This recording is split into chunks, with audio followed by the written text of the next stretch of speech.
તારીખ 1-3-2026 રોજ મહેરબાન નાયબ વન સંરક્ષક છોટાઉદેપુર શ્રી આરબી સોલંકી સાહેબ તથા એસીએમ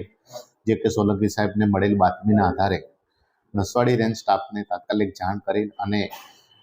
કરજણ ટોલ નાકા પાસેથી પસાર થનાર ખેરની ગાડી આવતા એ ગાડીને અટક કરી તપાસ કરતા એના ઉપર ઘાસ નાખી નીચે ખેરનો માલ હોય જેની તપાસ કરતા એના પાસે પાસ પરમિશન માંગતા કોઈ પણ જાતની પાસ પરમિશન રજૂ કરેલ ન હોય, જેથી એનો ગુનો નોંધી તાત્કાલિક એ વાહન અને ડ્રાઈવરનો કબજો લઈ નસવાડી રેન્જ ખાતે લાવેલ છે. જે મુદ્દા માલની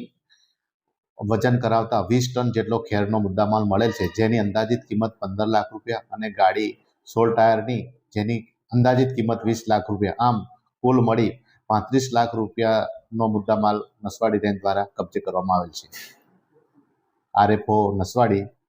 આરજે વણકર.